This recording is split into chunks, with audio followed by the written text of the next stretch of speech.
Vozes do Marketing, série que integra o Encontros com o Futuro, uma iniciativa que aproxima o setor privado da academia. Hoje com uma convidada muito especial, Fernanda Belchior, diretora de Marketing e Comunicação da Elea Data Centers. Contamos com o apoio da Prime, que é o braço de universidades de administração da ONU, do Pacto Global, da ESPM, das Eurocâmaras, da PwC e da ABERJ.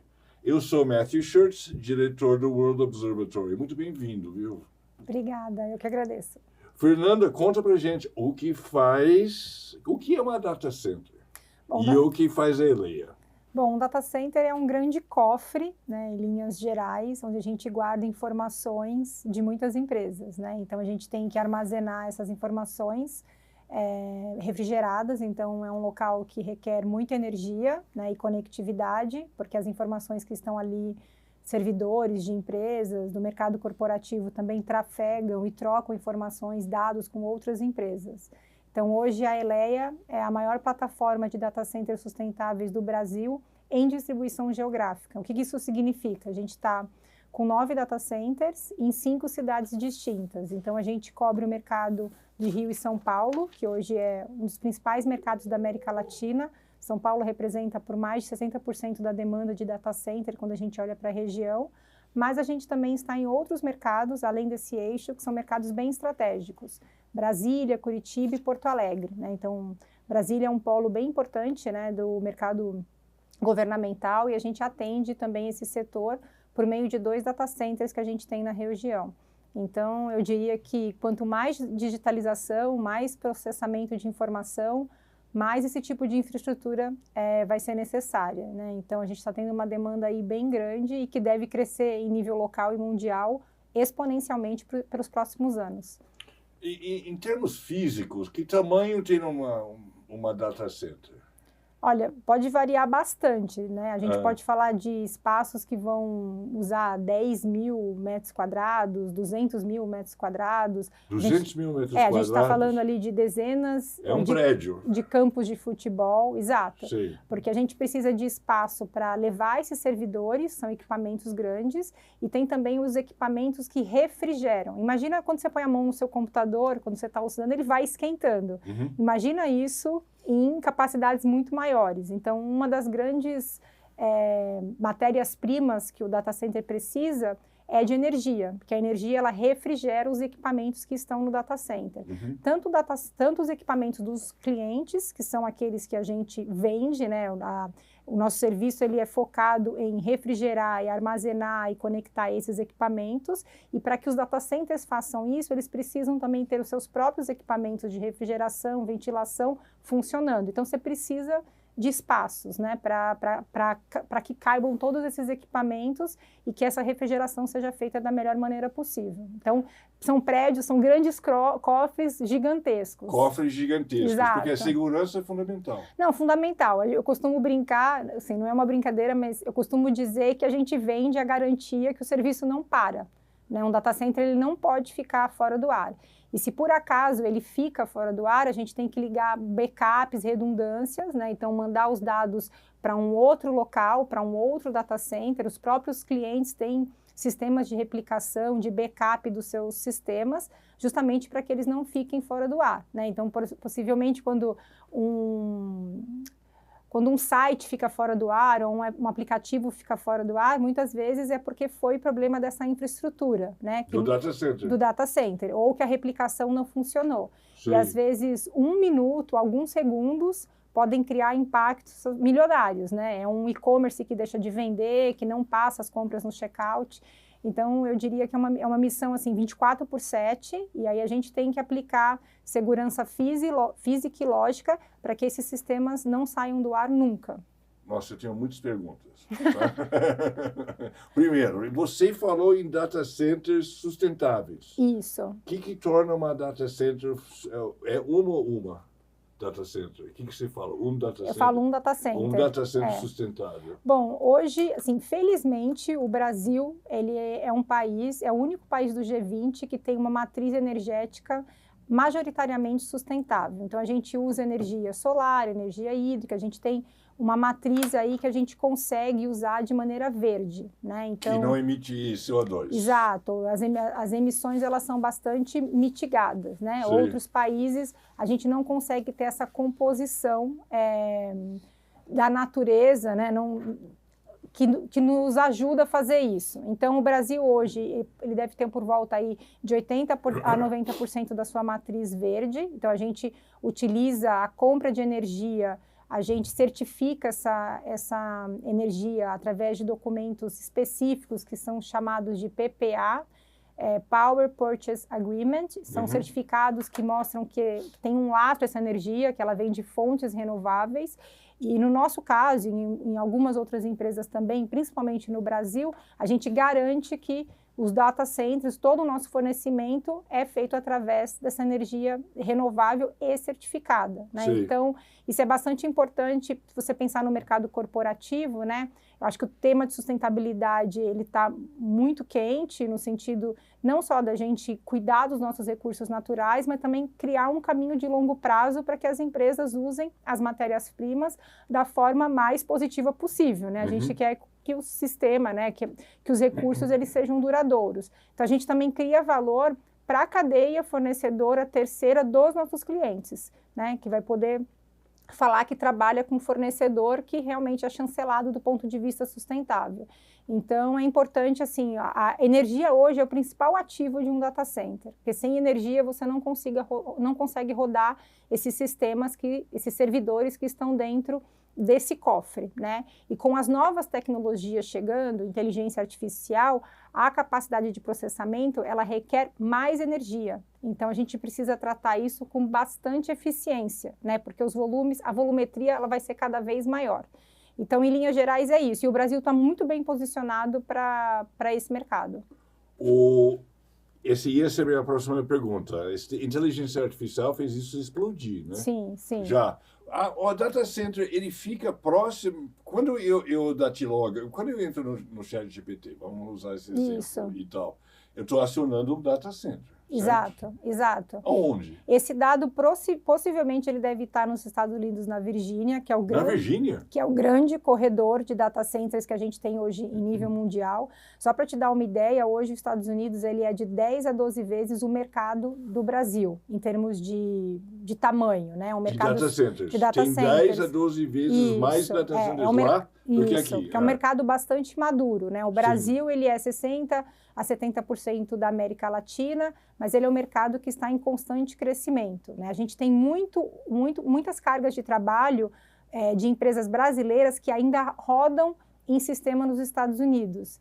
E eu costumo dizer que isso é um problema bom, porque a gente tem uma capacidade de melhorar a nossa competitividade aqui no Brasil e começar a trazer essas cargas para rodarem aqui no país, né?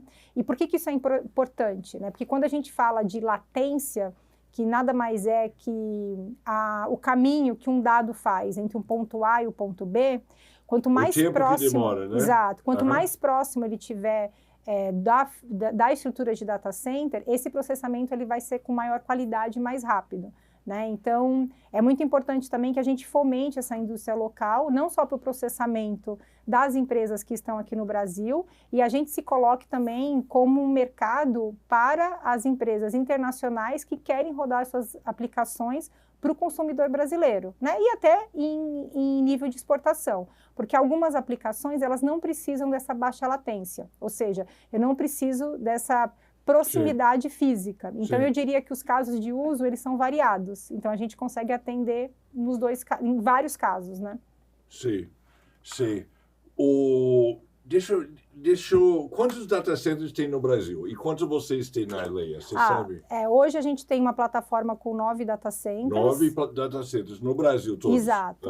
E hoje eles são espalhados, né? Como eu comentei no início, tem essa distribuição geográfica. Em geral, os players estão mais concentrados em São Paulo e Rio de Janeiro.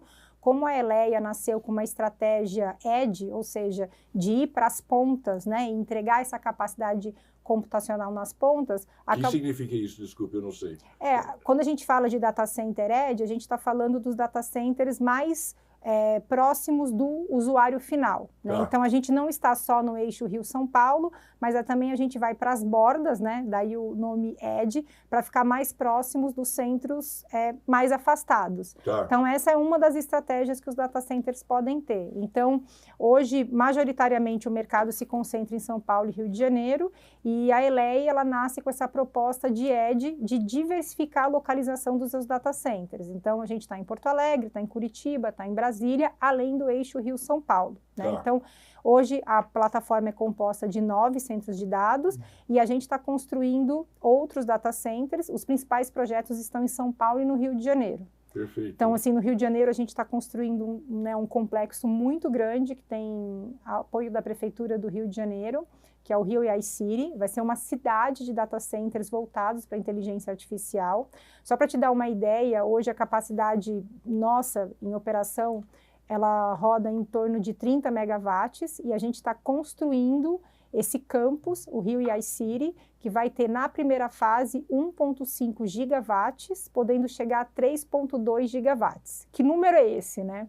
É como se eu pegasse todo o consumo de energia de São Paulo e colocasse em um só lugar, que é o Parque Olímpico, onde a gente está construindo a Rio AI City. Era um Parque Olímpico, essa é a minha pergunta. Exato. Então, ali, por que lá, né? Porque ali a gente entende, primeiro que a gente tem um data center rodando lá, que é o RJ1, ele é bastante próximo ali daquela região, tem uma infraestrutura de chegada de cabos submarinos que conecta o Rio de Janeiro, o Brasil, a Europa, aos Estados Unidos, então a gente fica com uma conectividade global, e tem uma infraestrutura que foi criada na época das Olimpíadas, né, pelo governo local, que a gente também consegue utilizar, né? Então a gente tem subestações de energia, então assim, toda a equação que precisa funcionar para que um data center rode, que é energia, infraestrutura de cabos submarinos, operadoras de telecom, a gente encontra nesse lugar, né? Um lugar bastante seguro, Sim. Um lugar ali, enfim, que recebeu o apoio também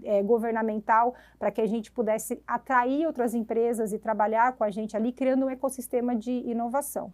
Então vai ter outras empresas, não vai ficar só os computadores, os servidores lá rodando, não, a ideia é que essas empresas sejam clientes nossas, né, como clientes do data center, mas também que a gente possa, em consonância com as iniciativas governamentais e de outras empresas, criar de fato um hub de inovação. Né? Então, trabalhar com as universidades, trabalhar com sistemas de startups, tem projetos urbanísticos de moradia para nômades digitais que estão sendo pensados. Né? Então, a Rio AI City está cheio no Rio de Janeiro. Sim, é uma cidade. Né? Então, assim, eu acho que é bem inovador porque é colocar o Rio de Janeiro no mapa de inovação da América Latina. Né? São Paulo é bastante conhecido como uma metrópole, né, de poder econômico, exato, e o Rio, além das belezas naturais e outras características positivas que tem, também pode se posicionar e ajudar a posicionar o Brasil como um hub de inovação. Sim. Então, é um projeto, assim, está entre os 10 maiores campos de data centers que estão sendo anunciados e construídos em nível mundial. No mundo? É muito grande, sim. Então, assim, é bem importante. E a gente oficializou, né, fez o lançamento no início desse ano, tivemos rodadas, roadshows pelos Estados Unidos, apresentando para as grandes big techs, que seriam, né, os grandes potenciais clientes desse projeto, junto com o governo. Google, Meta, Oracle, essas coisas. Para eles olharem para o Brasil como uma opção realmente sustentável e de longo prazo para poder receber esse tipo de investimento. Então, eu diria, e é tudo verde, né? Então, o que significa isso? Além da energia renovável que a gente vai utilizar, essa energia certificada, a gente também vai ter sistemas para design e construção, pensando em matérias-primas, equipamentos que vão trazer maior eficiência energética, economia, porque o uso da energia, o uso de qualquer insumo dentro da construção e operação, ele precisa ser sustentável. Então, é um projeto bastante verde e desafiador. A gente vai usar a mata nativa também como uma forma de ajudar na diminuição de temperatura. A gente sabe que o Rio de Janeiro é um local bastante quente, então a gente tem esse desafio e está usando várias tecnologias com os parceiros de construção e depois os que vão nos apoiar na operação, justamente para que esse projeto ele seja sustentável. Então ele não é só green para uma questão ele é green para uma questão de longo prazo, sabe? Sim. De realmente a gente criar uma cadeia de valor ali e em consonância com os projetos que vão ocorrer ali, urbanísticos também, que estão pensados para aquela região. Deixa eu fazer esse podcast sobre marketing. Então, como é que se faz o marketing de um data center? Tudo B2B, né? Essa é uma ótima pergunta, porque a gente está dentro de uma cadeia que chama infraestrutura como serviço. E a nossa compra, o nosso cliente é uma compra complexa. Eu estou falando de grandes empresas do mercado corporativo e também do mercado que a gente chama hyperscaler, que são as grandes big techs que você citou. E esse ciclo de compra, ele pode levar meses. A gente tem um dado médio que cita que uma compra de IaaS, que é como a gente chama, dura de 9 a 14 meses. Porque eu preciso... Você chama de IaaS por quê? Porque ele está dentro de um sistema, de uma vertical de tecnologia chamada infraestrutura como serviço. Tá bom. Né? Porque a gente vende a infraestrutura, a gente é o backbone da internet, né? Então, para que aplicações digitais, um SaaS, ele rode, você tem que ter essa infraestrutura que é o servidor, é o data center rodando. Tá. Então, eu diria que essa compra era bastante complexa, eu preciso tocar várias pessoas no processo, eu preciso conversar com o CFO, né, para entender do ponto de vista da de Google, CAPEX por financeiro. Exemplo, Exato. para usar um exemplo. Eu preciso falar com o time de compliance para entender o data center, ele precisa estar certificado e ter todos os parâmetros de segurança, e muitas vezes as empresas grandes têm políticas de segurança específicas. Se você pensar na indústria financeira, por exemplo, há uma série de certificações que a gente precisa estar regulamentado, certificado, para atender a guarda daqueles dados, né? Então, a gente também precisa olhar o caso de uso de cada cliente.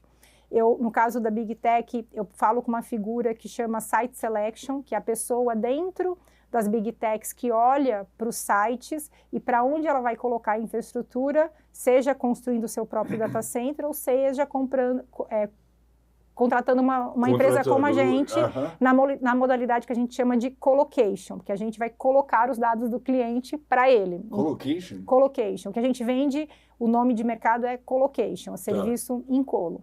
Então, são vários decisores. Às vezes, a gente tem que falar com os engenheiros, porque a gente vai construir para essas empresas grandes, é um projeto 100% customizado, né? Eu vou construir o data center, eu vou entregar ele energizado, conectado, os servidores desses clientes, eles mesmos vão colocar, os equipamentos são de propriedade dele, e a partir dali a gente aluga aquela infraestrutura e é dele. Em alguns casos, você nem entra mais no data center, só se o cliente permite, dada a criticidade do nível de segurança que alguns clientes têm. Sim. Então, eu diria... Alguém poderia entrar e hackear? Agora eu só estou pensando em filme. Sim, exato.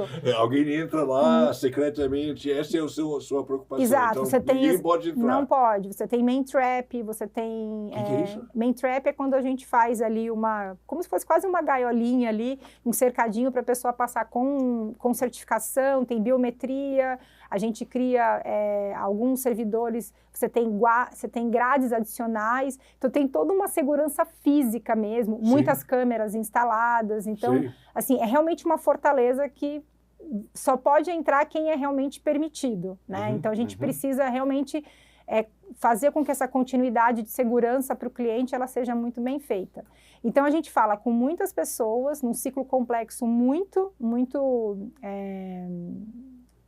complexo, né? Porque a gente precisa fazer o projeto, volta, tem requerimentos, então esse processo ele vai e volta, não é uma venda que a gente vai fazer ali por site, né? Que é muito mais rápido, é muito diferente do varejo.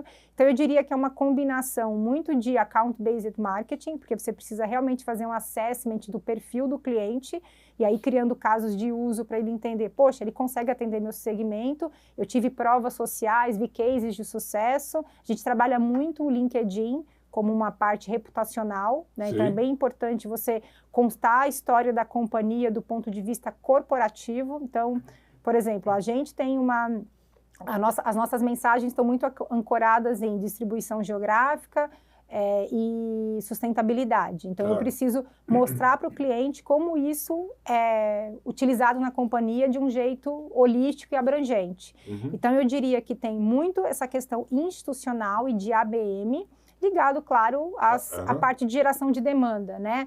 Mas dificilmente eu vou trazer um lead qualificado de um ou dois disparos de e-mail. Eu diria que é mais uma estratégia omnichannel, ou então que eu vou trabalhar canais distintos, e aí eu vou pontuando esse cliente com cada ponto de contato que ele compra, né? Ele participa de um evento meu, ele participa de um webinar, uma reunião com o nosso time de vendas, aí você vai conseguindo educá-lo nessa jornada que é um pouco mais complexa. Então, é uma venda, claro, né, o ticket médio é de alto valor, né, porque são sistemas... Quanto custa? Qual é o ticket médio? Então, varia. Eu posso estar falando de projetos que vão ser de 100 mil para projetos que vão ser de 5, 6 milhões até bilhões. Tudo vai depender do tamanho desse data center. Perfeito. Mas ainda assim ele está dentro de um ciclo bastante complexo do que a gente considera dentro do mercado corporativo de alto ticket, né? Então, daí essa complexidade também para a gente poder tocar vários decisores. Não é só uma pessoa que decide, né? Um colegiado, porque tem decisão técnica envolvida na compra. E para resfriar, você usa ar-condicionados e não água? Isso é uma pergunta bem importante, né? À medida que o mercado ele revolucionou e evoluiu, a gente tem utilizado novas tecnologias, então hoje de refrigeração. Então a gente usa muito circuitos fechados, então você pode usar o ar, você pode usar líquidos, mas você usa esses líquidos em circuitos fechados, então você não tem desperdício, né? Vai e volta. Exato. Ele é um circuito que você não vai usar muitos, né? E mesmo água, quando a gente usa, é sempre na parte administrativa, né? Então, aquele consumo de escritório. Sim. Então, no Rio de Janeiro... Que não é nada, né? Exato. No Rio de Janeiro, por exemplo, no nosso data center, a gente tem uma parceria com a Colurb local, que eles utilizam a água, então a cada 6 meses eles vão lá, pegam essa água, né, que é reaproveitada para lavar calçada na cidade. Sim. Então a gente também cria essas políticas de reutilização, de reciclagem, ainda que o uso seja muito pequeno, né? Então o data center, até para a parte de inteligência artificial, quando a gente fala de tecnologia de liquid cooling, é justamente usar líquidos específicos dentro desse sistema de circuito fechado. A nossa tecnologia na Rio iCity vai utilizar 2 circuitos fechados, ou seja, é uma garantia a mais de que a gente não vai ter desperdício de água, justamente para ser um trabalho que não vai ser ofensor aí do ponto de vista de matéria-prima. Então é possível fazer grandes processos de refrigeração, não gastando tanta água ou até mesmo usando nada de água. Isso vai depender da tecnologia que o data center empregar. Fernanda, 2 perguntas para encerrar, porque já estouramos nosso tempo. A primeira, fala um pouco da sua carreira. Como é que você chegou a ser diretora de marketing na Ileia? Bom, eu sou jornalista de formação, então eu trabalhei com jornalismo, em jornal, em revistas técnicas. Com redação mesmo? Eu trabalhei, enfim, por alguns anos. Sim. E cobria muito o mercado de commodities, né? E aí, trabalhando uma época numa consultoria norte-americana, eu me apaixonei pela parte de análise, levantamento de dados e comecei a trabalhar na área de inteligência de mercado, né? E aí mudei um pouco a minha carreira e a primeira empresa que eu tive a oportunidade de trabalhar com o IM foi um data center. Sim. E a partir daí eu me apaixonei, eu lembro que eu fiz o teste para entrar nessa empresa, eu não sabia nem o que era cloud, né? A nossa grande nuvem que todo mundo hoje conhece. Eu tive que fazer muita pesquisa no final de semana para passar nesse teste. E aí eu me apaixonei e desde então eu tenho trabalhado nesse segmento. Eu acho que eu me apaixonei. Acho que a cloud explodiu meio quando eu comecei, em 2013. A gente teve um boom, principalmente no Brasil, de digitalização. E agora a gente está vivendo um outro boom de IA, né? Dessa vez um boom que eu diria que é global, não só no Brasil, mas como no resto do mundo. E a partir daí eu fui me especializando nessa parte de marketing voltada para B2B mais de alto valor, vamos dizer assim, mas sempre na parte de tecnologia. E dentro de tecnologia, essa parte de infra, assim. A gente tem muita novidade, é um mercado que tem sempre alguma coisa diferente acontecendo e a gente consegue acompanhar, então é bem divertido. Muito legal. E para encerrar, que dicas você daria para você mesma na faculdade? Acho que é uma boa pergunta. Eu acho que ser muito curioso, eu acho que questionar, eu acho que a gente, às vezes, acaba perdendo um pouco isso com a carreira. e tentar levar a graduação, mas também talvez alguns cursos ou leituras paralelas, não necessariamente daquilo que você está estudando como core. Porque eu acho que quanto mais você tem ali uma formação formal ou informal em assuntos que parecem diversos, né? Por exemplo, eu vou fazer uma faculdade de tecnologia, mas também vou estudar um curso rápido de filosofia. Eu acho que essa abrangência dá um pouco de repertório que vai nos ajudar quando tivermos a partir de 4, 5 anos de carreira. Acho que essas seriam minhas dicas. Muito obrigado, Fernanda. Fascinante. Muito Obrigada. bom. Obrigado. Eu que agradeço.